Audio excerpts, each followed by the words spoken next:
Is that better? Oh man! All right, everyone, welcome to the next episode of What's Up with Dun Dun Dun question mark. Yeah. Tonight we are going quarantine style, doing the Zoom on the interweb. So tonight's going to look a little bit different. That's all right. We're trying something new, so bear with us. We might have a couple little glitches here and there. But yeah, to start, we're going to go into some kind of real quick recap of some of the baseball stuff going on right now. Just because right now it's kind of what we do. Once the NFL starts, we'll probably do some football talk a little bit. Right now, baseball season, this 60-game sprint is getting kind of interesting. About halfway through it now. Yeah, we are. About halfway. Yeah. Except for, a couple are passed because I think there's a couple that are like 32 games, so there's a few that are passed. Some of the quarantine games got some catching up to do. Like, St. Louis's schedule going forward is insane. They already have like 7 or 8 doubleheaders coming up in the next couple weeks. Yeah. They're going to be. I know the Yankees just had a doubleheader yesterday, and they have another doubleheader tomorrow. And then I know the Mets series that they had, they got postponed. That's now just 2 doubleheaders coming up pretty quickly. So, speaking of the Yankees, yep, break out the boom. They just got swept. Yeah, they did. The Rays are on a tear right now, running away with the division right now. Yep. I did my updated playoffs, and I have the Rays winning division now. Hey, I'm pretty sure I had them in the World Series. I did have them. You did. So that pick's not looking too stupid right now. Yeah, so my but your Angels winning the division pick is looking a little stupid. Yeah, that one's going. Yeah, we don't. Sorry, just had to burst your bubble there. That's fair. Yeah, they yeah, we don't need to go there. I actually have the Yankees getting second in the division, but having the worst second place team record because there's a lot of teams that are turning it on lately in the American League. The American League Central is turning into one of the most interesting divisions in the league, which is not what I expected. I mean, we got almost a three-way tie for first place right now between the Twins, White Sox, and the Indians right now. And that's super interesting to me because I really did not – the White Sox I had high expectations for, but the Indians I really didn't. I don't know why. I guess I was sleeping on them. But they're always a quietly good team. Yeah. I mean, there was one time they got loud when they had that, ridiculous 22-game winning streak a couple years ago. Is that what it was? Something like that? The year that they made it to the World Series, or was that the year after? Yes. It would have been after, I think. They won the World Series in 16. Not won, but lost to the Cubs in 16, right? Yeah. Yeah. And then it was, I think 17 was the year they had the 22-game streak. Then they lost to the Trash Cans in the ALCS. Trash Cans. I think. The Trash Stroke. Maybe I'm wrong there, but I think that's what happened. So, yeah. I actually have – so for those of you that don't know, the Major League's MLB changed their playoff format this year. So now instead of the normal 10 total teams that make it, because you got the 3 division winners and 2 wild cards, so 5 teams from each league. Instead of the 10 total teams that make it, now you have 16 total teams that make it out of 30 teams. So obviously over 50% of the league is making the playoffs.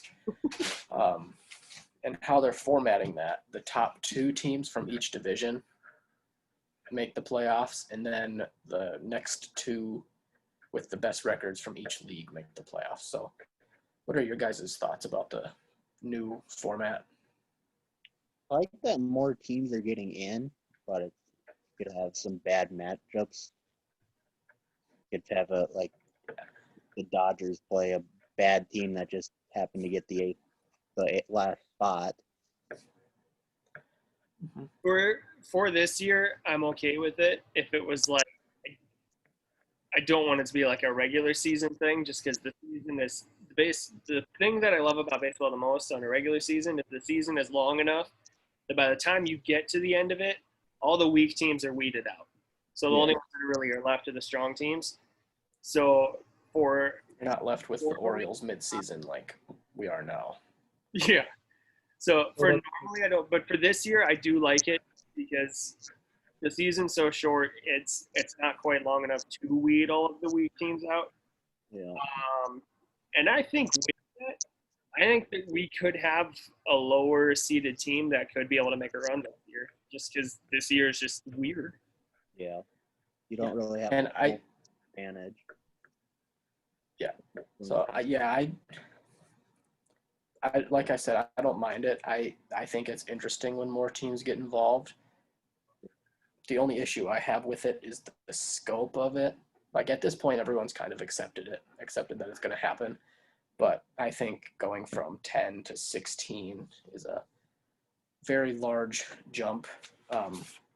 And here's why I say, well, and even if they took the 16, personally, what I think should happen is the 3 division winners get seeded 1, 2, 3. Isn't that and then everyone else in order of record gets seeded 4 through 8, but they have it where division winners are 1, 2, 3.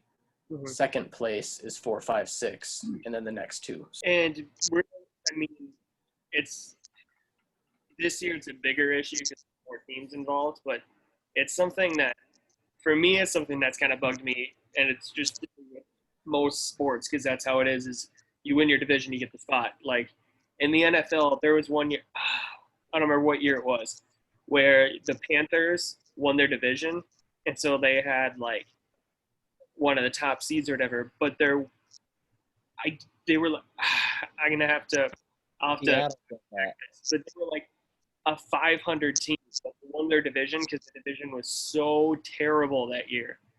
But they made the playoffs because they won their division, and there was like a couple of other like better teams than them that didn't get in. And they got rocked in the first round of the playoffs or in the wild card or something because of that.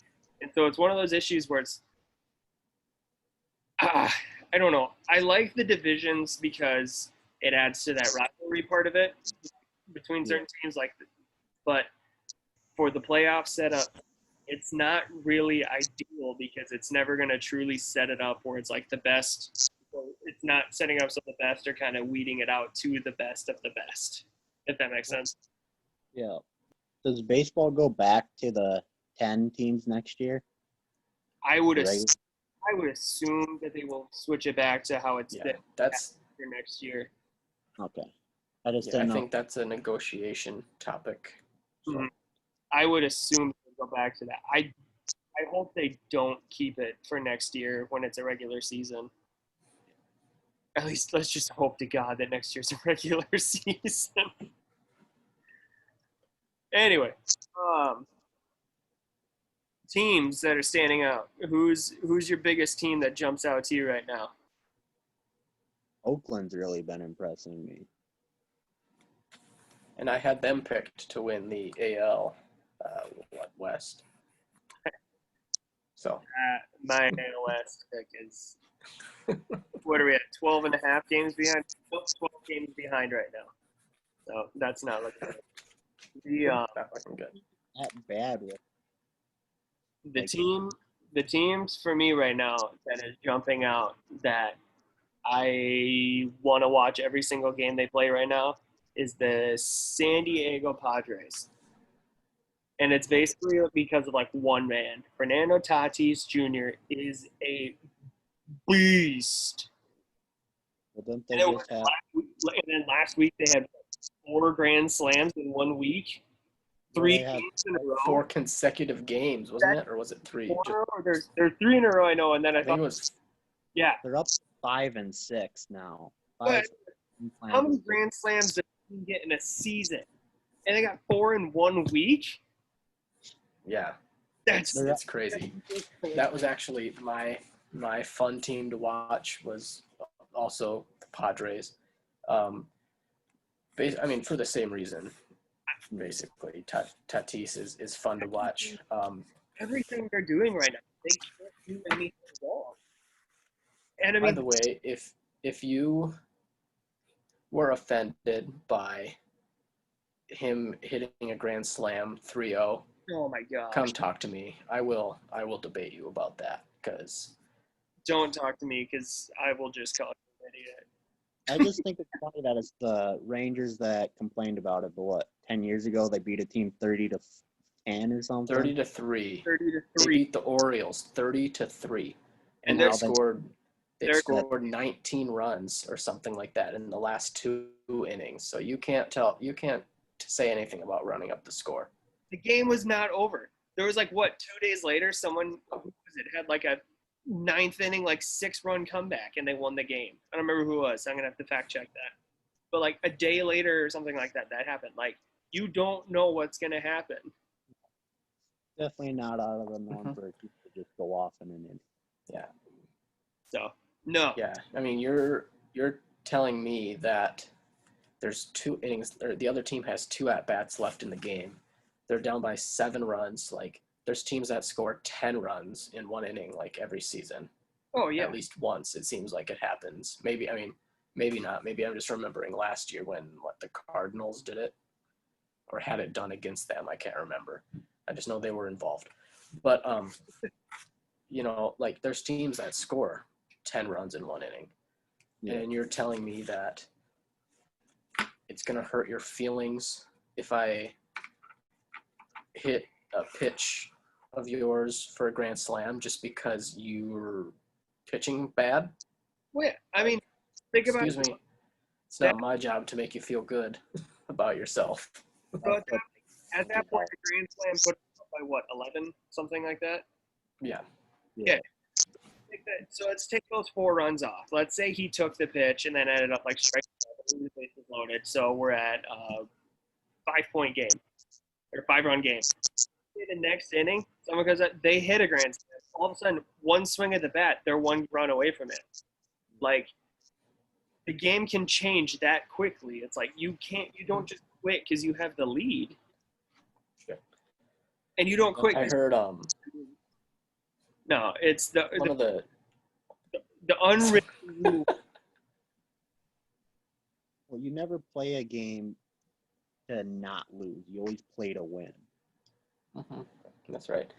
One of the John Boy Media guys said that in the future, when Tatis is getting his free agent contract, because he's still on his rookie contract right now, and they're looking at his stats, are they going to look at it and say, oh, yeah, you took that 3-0 pitch with bases loaded?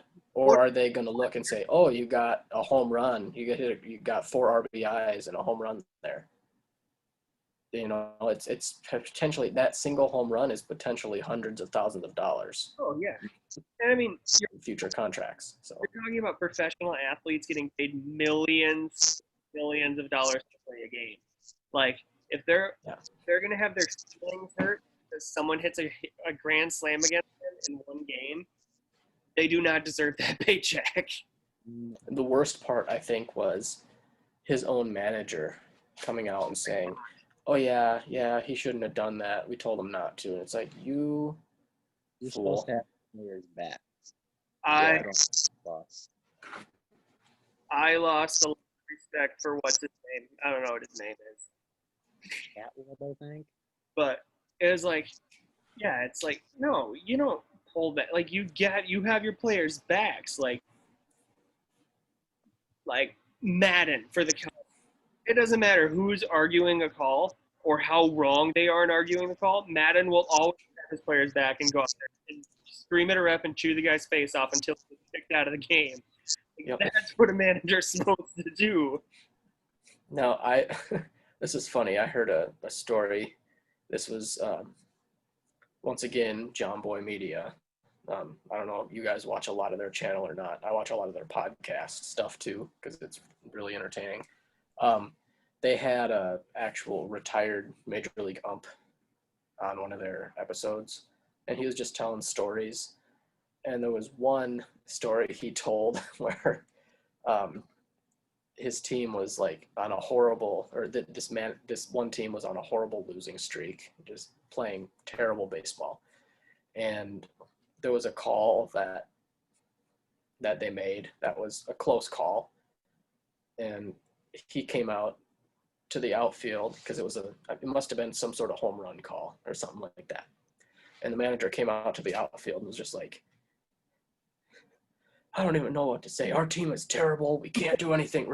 And said, you're going to have to kick me out of this game. It was just like not even mad at the call, just like saying they need some sort of fire. So you need to kick me out of this game now. Oh, yeah.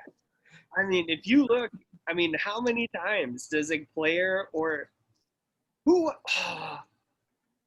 was it that there was a pitcher this year who was sitting in the stands during the game that got kicked out? Who was that?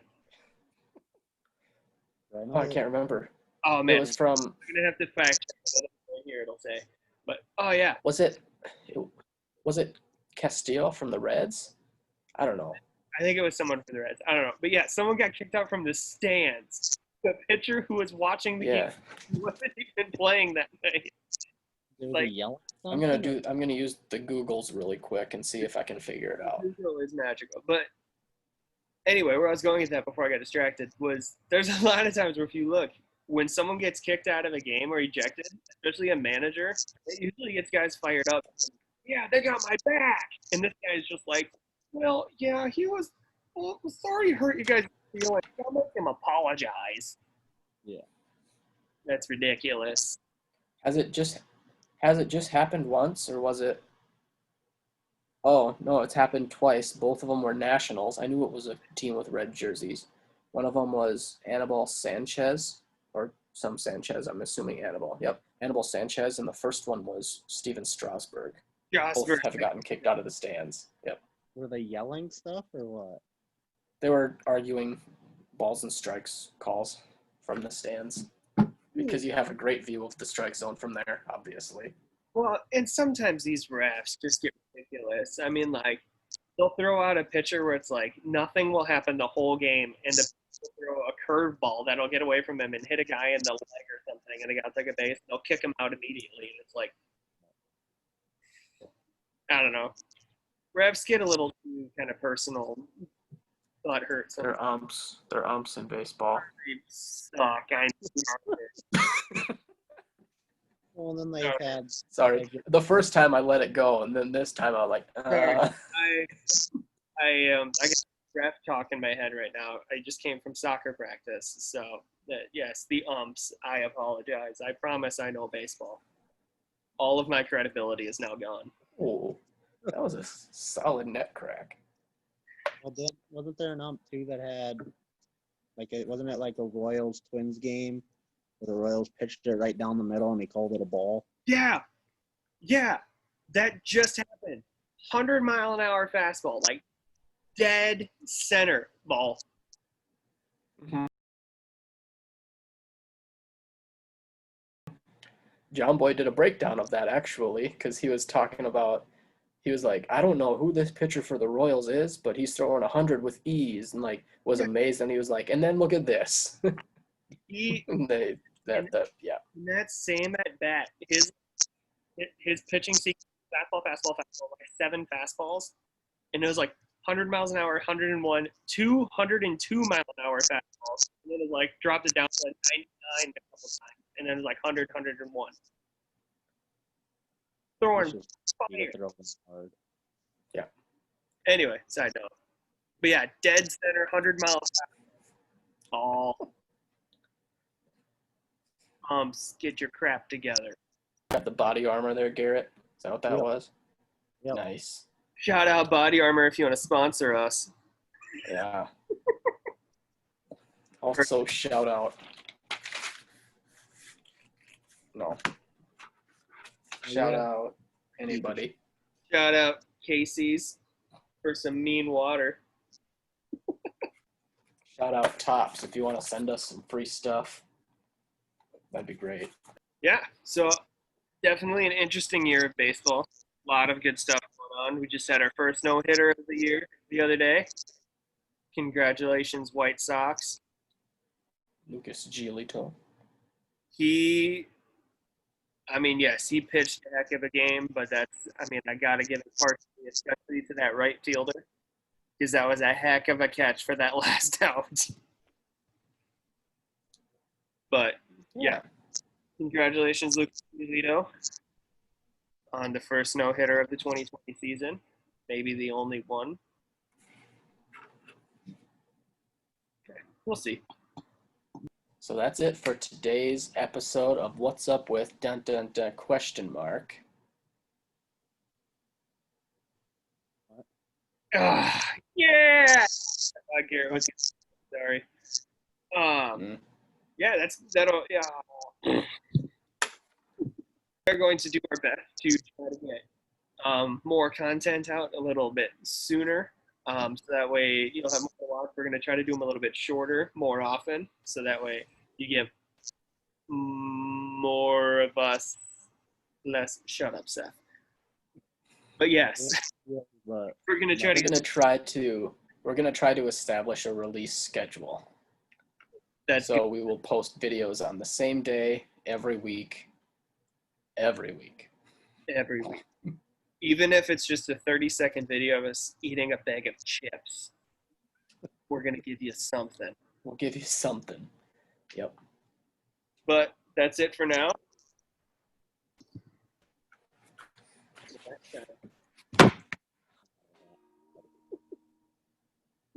Garrett.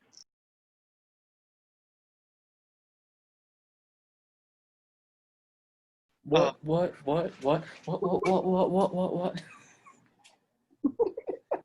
We got spirit. Yeah. Oh, man.